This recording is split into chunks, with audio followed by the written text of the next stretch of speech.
Hello everyone and welcome to my channel Learn with Nisha ji. We are studying class 9 science and we are here on chapter number 4. The topic we will study here is valency. Very important topic, right? So if you have not subscribed the channel yet, you can subscribe the channel Learn with Nisha ji. And if you are looking for one-to-one sessions, you can fill up this form. I'll share the link in the description section and you can enroll for the classes, right? See, we have learned how the electrons in an atom are arranged in different shells or orbits. ये हम already देख चुके हैं. अगर आपने previous lectures नहीं देखे हैं playlist में, just watch them, right? So the electrons present in the outermost shell of an atom are known as the valence electrons. ठीक है, जैसे suppose हमारा nucleus होता है पहले, ठीक है, फिर ये हमारा first shell है, and then let's say this is second shell, and ये इसका last shell है for example. तो इसमें जितने इलेक्ट्रॉन्स होंगे like suppose we have 2 electrons in this, तो ये इसको हम बोलते हैं वैलेंस इलेक्ट्रॉन्स. ठीक है. Now, from the Bohr-Bury scheme, we also know that the outermost shell of an atom, it can accommodate a maximum of 8 electrons. ठीक है, 8 electrons ही maximum हो सकते हैं. So it was observed that the atoms of elements completely filled with 8 electrons in the outermost shell, they show little chemical activity. वो काफी stability show करते हैं, right? Their combining capacity or valency is 0, right?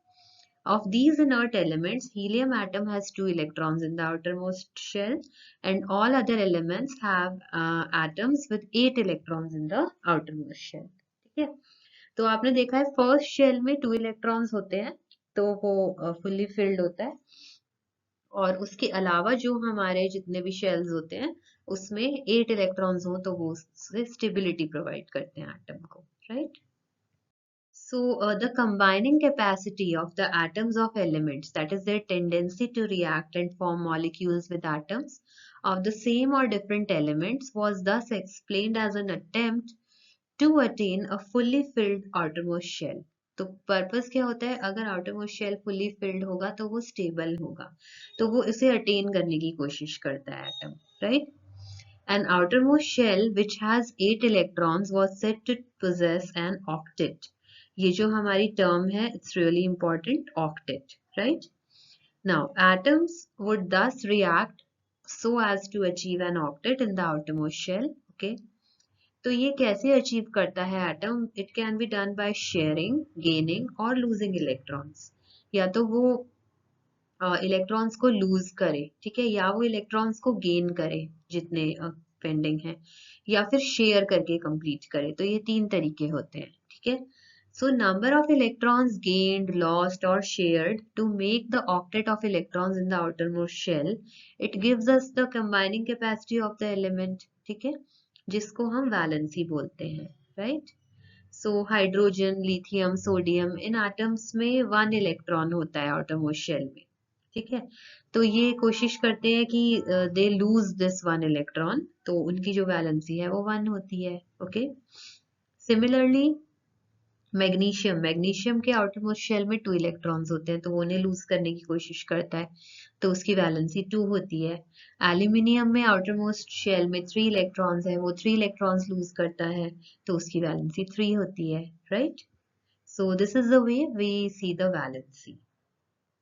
Now, if the number of electrons in the outermost shell of an atom is close to its full capacity, ठीक है, full capacity कितनी है? 8. तो उसकी valency हम एक डिफरेंट वे में determine करेंगे. जैसे फॉर एग्जांपल फ्लोरीन है, ठीक है, फ्लोरीन एटम में आउटरमोस्ट शेल में 7 इलेक्ट्रॉन्स हैं, तो इसका मतलब ये नहीं है कि इसकी वैलेंसी 7 है, क्योंकि वो 7 इलेक्ट्रॉन्स को लूज नहीं करेगा. 7 इलेक्ट्रॉन्स को लूज करना it's really tough.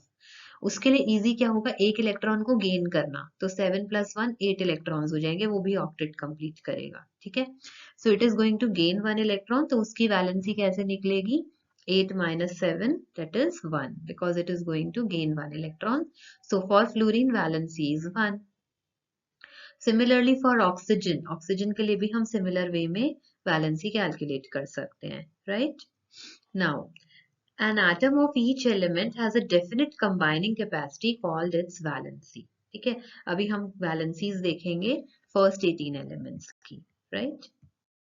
So here's the table. इसमें ये टेबल हमने प्रीवियस लेक्चर में भी देखा था, अगर आपने वो लेक्चर नहीं देखा है just go through that also, ठीक है।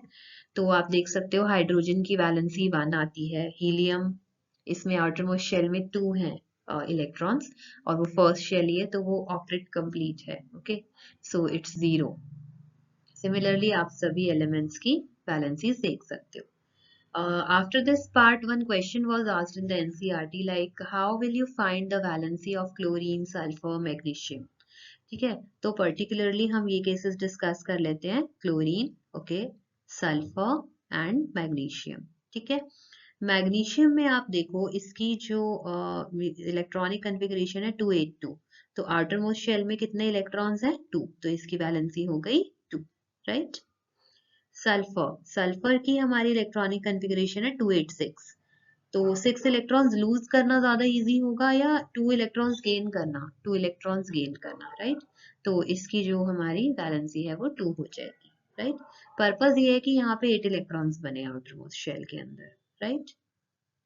और जैसे मैग्नीशियम के केस में ये 2 लूज किए तो ये वाला शेल तो बचा ही नहीं, तो आउटर मोस्ट शेल ये हो जाएगा जिसमें 8 इलेक्ट्रॉन्स हैं, again octet is complete, right. Chlorine के केस में हमारी इलेक्ट्रॉनिक कॉन्फ़िगरेशन है 287, तो it will try to gain 1 electron यहाँ पे 8 करने के लिए, तो 1 is the valency for chlorine, right. So I hope the concept of valency is clear to everyone. And if you have not subscribed the channel yet, do subscribe the channel. Stay tuned to the channel, learn with Nisha ji, and get good marks in your exams.